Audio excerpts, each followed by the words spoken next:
Welcome back to CMS Connected. I'm Tyler Pipett alongside Scott Lewer. And Scott, time for the CMS Insider. But first, we have to acknowledge where we are. I'm a baseball guy.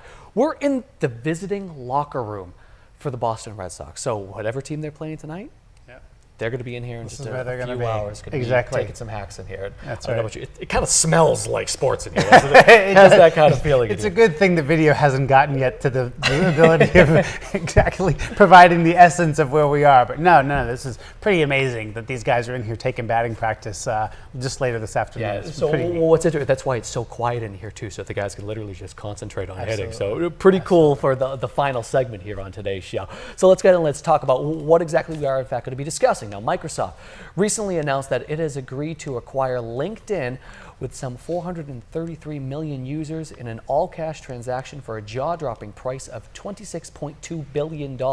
A very bold move by Microsoft, as the deal is its largest acquisition in the history of the company, and the price is 7% of Microsoft's current market cap.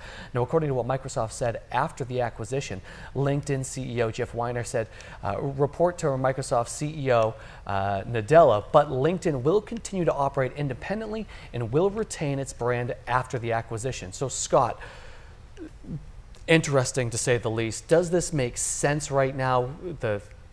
Just give me your thoughts on this acquisition. We'll kind of get into it.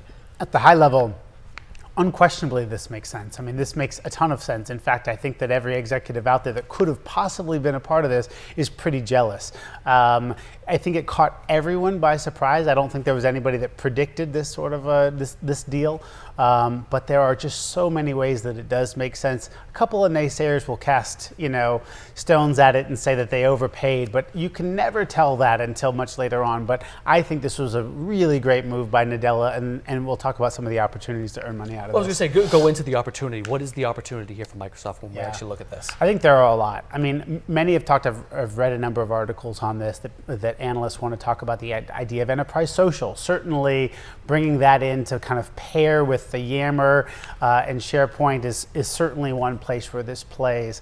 You can look at the media and the publishing business that LinkedIn has started and have been very successful with, not making money out of it, but in terms of getting authors and getting content, it's been really good for that, in fact.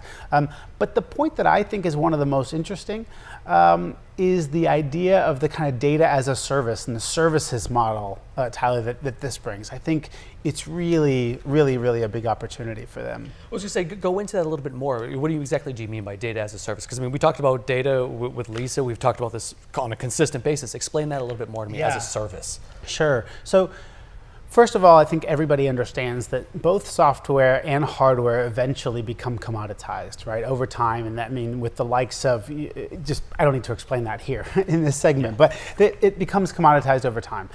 And if a company like Apple realizes that software and hardware becomes commoditized, then certainly Microsoft realizes that, painfully so.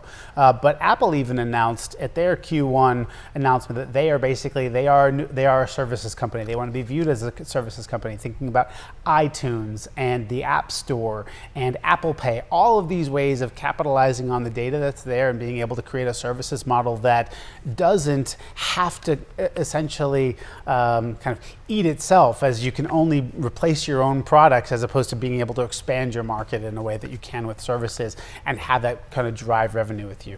So what I think they get in this is, if you think of the idea of the data and rich data that you have in LinkedIn, and pairing that with things like Microsoft Dynamics now that they have, which is their CRM engine, and to be able to kind of capitalize on both of those, that you have this access to data that's available. Every single salesperson out there has a window for LinkedIn open anyway, looking at all of that information. To be able to capitalize that, pull that into a product and make a real kind of services model out of that, I think is really compelling.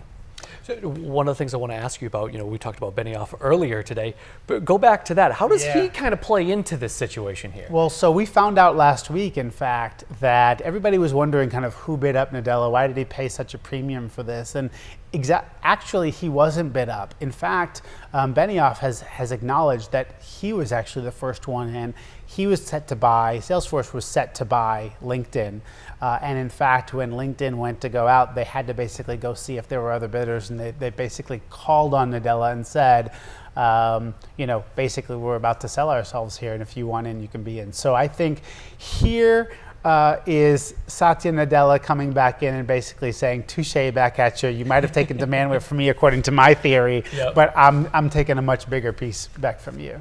Yeah, Benioff's just driving up the price nowadays. That's just kind of like what he does. He wants to be in everything, and he was talking about this is just one of the most interesting times from an acquisition standpoint. There are so many deals out there to be made, and they've mentioned they're not winning all of them, but they are in a lot of them, I think. So one of the things I want to ask you, what makes this possible for someone like Microsoft? I mean, this amount of money, that just seems crazy, but talk about the offshore part of all this, because it's really interesting. Alan Pell-Sharps, one of our analysts at Digital Clarity Group, mentioned this point, and coming from 451, where they study every single acquisition, he's got a lot of insight here, is that a lot of these big companies like a Microsoft, they have a lot of, they do a lot of work around the globe, and so therefore they have a lot of money offshore. And quite frankly, to repatriate that money costs them a whole lot of money in taxes, right? And so, in fact, this becomes a company like Microsoft that has billions and billions of dollars offshore right now and can't really put that to use in a way to be able to have an acquisition like this. Even if you have to pay a premium, quite frankly, it's better than paying the tax that they would have otherwise paid. And so they actually don't really realize from a net standpoint the premium that they ended up paying. It becomes a cheaper way, in fact, for them. So correct me, this seems kind of like the perfect kind of 1-2 punch, perfect combination, right? I mean, am I wrong in saying that? It just seems like everything in here is just perfect, really. Look, I think there are, again, many ways to make money. Think about the media side, think about the ad. Somebody pointed out, I wrote a blog about this on both our website, but also on LinkedIn. Go figure, right? Sorry.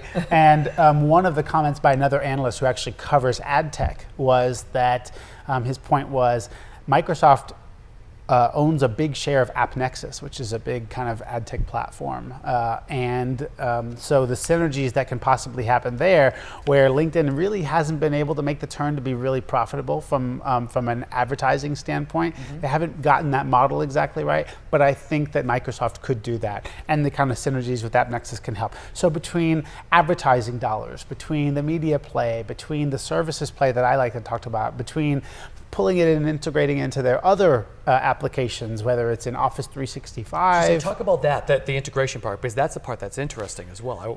Look, I mean, again, it becomes the data becoming available and made available through their many applications. I mean, they are sitting on the desktops of lots and lots of enterprise users, whether it be Office 365, whether it be SharePoint, as we reviewed earlier, Amy reviewed earlier, lots and lots of possible places where that you can go, or Dynamics, as I mentioned, where you can go and surface this really insightful data and make good use of it. I think that's really, really, really compelling, and everyone is jealous. And the nice thing is, look, number one is I think overall this is creating a nice story arc for Microsoft.